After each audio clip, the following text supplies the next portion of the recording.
ജയ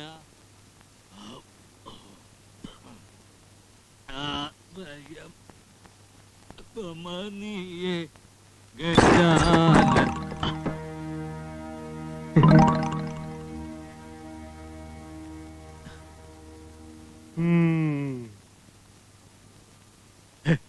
എന്തായി കാണിക്കുന്നത്?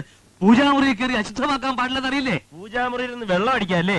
അയ്യോ, അത് പനിനീരാണ്. പനിനീർ കുപ്പിയിൽ പട്ട നിറച്ച ആരും കണ്ടുപിടിക്കില്ലെന്ന് വിചാരിച്ചല്ലേ? പട്ട പട്ട. പാതിരാത്രി പട്ട അടിക്കാനാണെങ്കിൽ പകല് മുഴുവൻ ഈ അമ്പലത്തിന്റെ പടി കയറി ഇറങ്ങണോ? ഈ പൂജാമുറി തന്നെ ഇരുന്ന് അടിക്കണോ? എല്ലാരും കാണുക പുറത്തിറങ്ങി അടിച്ചൂടെ? നിങ്ങൾക്കറിയില്ല കുഞ്ഞുങ്ങളെ, ലഹരിയുടെ സുഖം അനുഭവിക്കാൻ വേണ്ടിയല്ല ഞാൻ മദ്യപിക്കുന്നത്. ധ്യാനം കൊണ്ടും പ്രാർത്ഥന കൊണ്ടും പരിഹരിക്കാൻ കഴിയാത്ത എന്റെ വിഷമങ്ങൾ മറക്കാൻ വേണ്ടിയിട്ടാ പൂജാമുറിയിലിരുന്ന് ഞാൻ ഈ പാപം ചെയ്യുന്നത്. ഇതൊക്കെ എല്ലാ കള്ളൂടിയന്മാരും പറയുന്നതാ. അല്ല,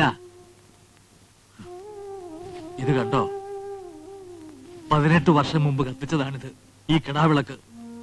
ഇതിന്റെ പിന്നിൽ ഒരു ദുഃഖത്തിന്റെ കഥയുണ്ട്. ഇതിപ്പോ നിങ്ങൾ അറിഞ്ഞ സ്ഥിതിക്ക് ഞാൻ എന്തിനാ അതൊക്കെ മറച്ചു വെച്ചത്?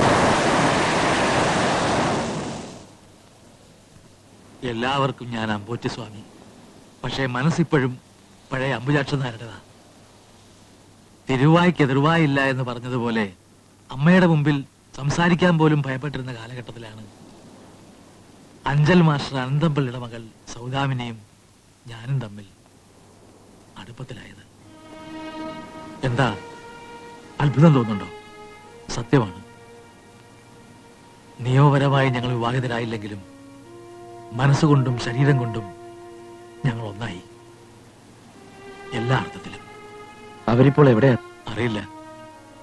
എല്ലാ എതിർപ്പുകളെ അവഗണിച്ച് സൗദാമിനെ സ്വന്തമാക്കണമെന്ന മോഹമായിരുന്നു ഉള്ളിൽ. പക്ഷെ അമ്മയുടെ മുമ്പിൽ എനിക്കതിനുള്ള ധൈര്യം ഉണ്ടായില്ല. അനന്തംപിള്ളയും സൗദാമിനെയും എന്നെ തിരക്കി കണ്ണേറ്റക്കരയിൽ വന്നിരുന്നു.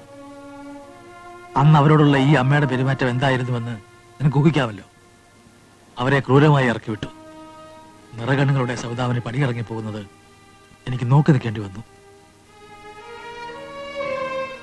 എന്റെ ഇഷ്ടം പുറംകാലുകൊണ്ട് തട്ടിയെറിഞ്ഞ അമ്മയോടുള്ള വാശി, സൗദാമിനിയോട് എനിക്ക് നീതി പുലർത്താൻ കഴിഞ്ഞില്ലല്ലോ എന്നുള്ള കുറ്റബോധം, അതാണ് എന്നെ ഈ കോലത്തിലെത്തിച്ചത്. അവരെ പിന്നെ അന്വേഷിച്ചില്ലേ? ഇന്നും അന്വേഷണം തുടരുകയാണ്.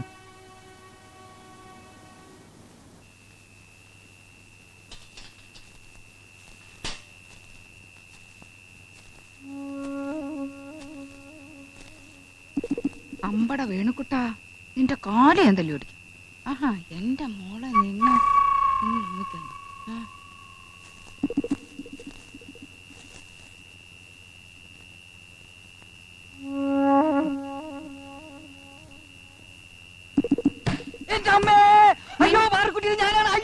അയ്യോ, നിങ്ങളായിരുന്നോ? നിങ്ങൾ എന്തിനാ ഇവിടെ വന്നിരുന്നേ?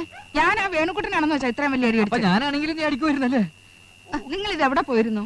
വശീകരണ ഭസ്മം തന്ന സിദ്ധനെ ഞാൻ തലശ്ശേരി പോയി കണ്ടു. എന്നിട്ട് മറുവിദ്യ ചെയ്ത് ഒരു കലശത്തിലാക്കി തരും. അവൻ ആ കലശം മറികടന്ന അതോടെ ബന്ധം മുറിയും.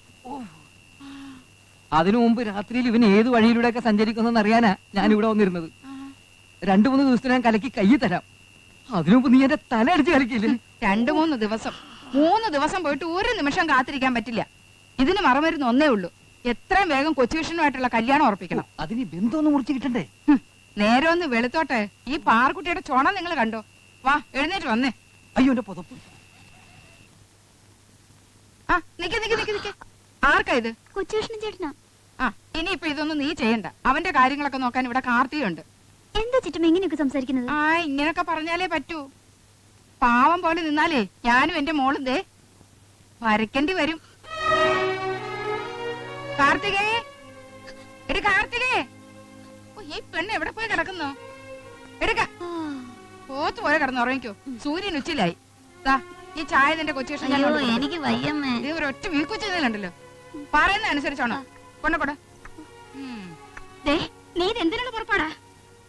ഇന്ന് മുതൽ കാപ്പിയും ചായയും കാർത്തി കൊണ്ട് കൊടുക്കുന്നു കൊച്ചുവിഷ്ണന്. അതിനിപ്പോ എന്താ? മോളെ, എന്റെ കുഞ്ഞിനെ ഞാൻ ഇന്ന് വരെ കരയിച്ചിട്ടില്ല, അറിയോ? കൊച്ചുവിഷ്ണന്റെ കാര്യത്തിൽ എന്റെ കാർത്തിയുടെ കണ്ണ് തന്നെ ഞാനും സമ്മതിക്കില്ല.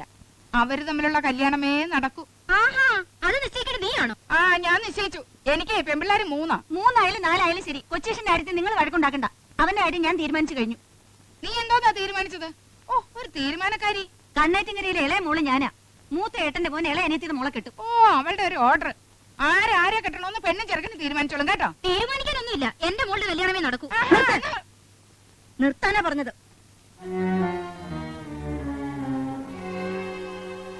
എല്ലാം ഞാൻ കേട്ടു. ഈ കണ്ണേറ്റിങ്ങരയിൽ ഇതുവരെ ആരുടെ നാമത്തിനും പൊങ്ങിട്ടില്ല. എന്റെ കണ്ണറിയുന്നവരെ ഞാൻ അതിനെ സമ്മതിക്കില്ല. അമ്മേ, ഇവരെല്ലാം കൂടെ എന്റെ മേ- മിണ്ടരുത് നീ. എന്താ നിങ്ങളുടെയൊക്കെ ഭാവം? കൊച്ചുകൃഷ്ണൻ ആരെ കല്യാണം കഴിക്കണമെന്നുള്ള കാര്യം ഞാൻ തീരുമാനിച്ചു കഴിഞ്ഞു.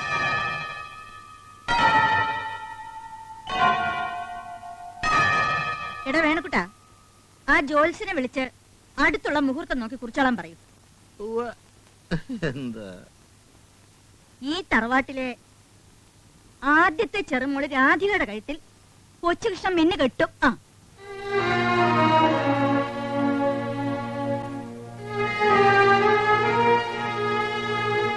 എന്താ വിളിച്ചു വയ്ക്കുന്നത്? പറഞ്ഞത് കേട്ടില്ലേ? അങ്ങോട്ട് നടക്കൂ. എടി കാ, എന്നാ, നീ തന്നെ കൊണ്ടു കൊടു. ഞങ്ങൾക്ക് വേണ്ടേ.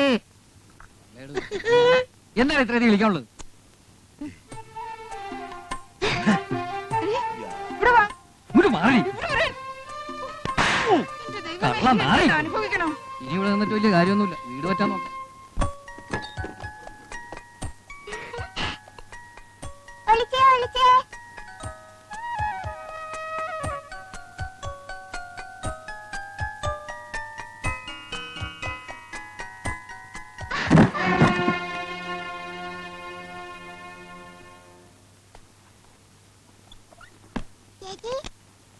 നോക്ക്, കൊച്ചുകൃഷ്ണേട്ടന്റെ പെട്ടിന്ന് കിട്ടിയതാ.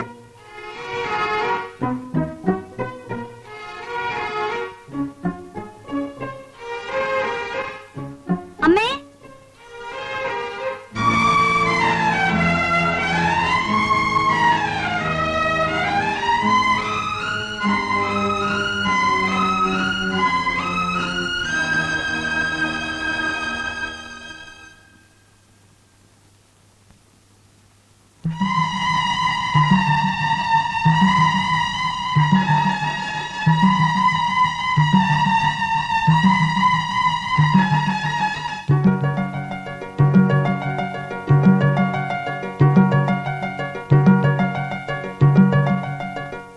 ഈ തറവാടിന്റെ അന്തസ്സിനെ കുറിച്ച് അവൻ എന്തെങ്കിലും ഒരു ചിന്തയുണ്ടായിരുന്നെങ്കിൽ ഇങ്ങനെ ചെയ്യുമായിരുന്നോ?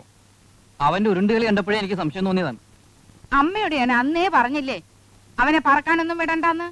ഹ്, എത്ര രൂപയാ ചെലവായത്? എന്നിട്ട് ആർക്കെങ്കിലും പ്രയോജനപ്പെട്ടോ? ഹ, അവൻ ശുദ്ധനാണ്. അവള് വല്ല കൈവശവും കൊടുത്തു കാണുമെന്നാണ് എന്റെ സംശയം. അവളിവിടെ ഒരു മുടി കിട്ടിയാൽ മതിയായിരുന്നു. ഒരു ചെറിയ പ്രയോഗത്തിലൂടെ രണ്ടും രണ്ട് പാത്രമാവും. ഒന്നും മിണ്ടാതിരിക്കുന്നുണ്ടോ? നിങ്ങളുടെ ഒരു കർമ്മം. ഒരു പെണ്ണിന്റെ പടം കിട്ടിയെന്ന് വെച്ച് ഇത്രയും ബഹളം ഉണ്ടാക്കാനുണ്ടോ? അവൻ വരട്ടെ, നമുക്ക് ചോദിക്കാം. വെറുതെ ചോദിച്ച് നാർന്ന എന്തിനാ? അവൻ ഈ പെണ്ണിനെ തന്നെ മതിയെന്ന് പറഞ്ഞാലോ? അഹങ്കാരി. അമ്മായി ജീവിച്ചിരിപ്പുണ്ടെന്ന് തോന്നല് പോലും അവൻ ഉണ്ടായില്ലല്ലോ. അതെങ്ങനാ? തന്ത ഇല്ലാതെ വളർന്നവനല്ലേ? താന്തോ ന്യായാതിരിക്കുവോ? മേന്നെ, ഞാനിവിടെ ഉണ്ടെന്നുള്ള കാര്യം മറന്നോ? കണ്ണേറ്റിങ്കർ തറവാട്ടിൽ തന്തയില്ലാതെ ആരും ജനിച്ചിട്ടില്ല. കൊച്ചുകൃഷ്ണനെ വളർത്തിയത് ഈ കുഞ്ഞുകുട്ടിയമ്മയാണ്. അമ്മേ, ചേട്ടൻ വിഷമം. നിർത്ത്. എന്റെ മക്കളെ വളർത്തിയതും പഠിപ്പിച്ചതും കല്യാണം കഴിപ്പിച്ച് കൊടുത്തതും ഒക്കെ ഞാനാണ്. അതുപോലെ കൊച്ചുമക്കളെ വളർത്താനും അവരുടെ തീരുമാനങ്ങൾ എടുക്കാനും എനിക്കറിയാം. അനുസരണ ഇല്ലാത്തവരെ ആരെയും ഞാൻ ഈ പടി കേട്ടിട്ടുമില്ല.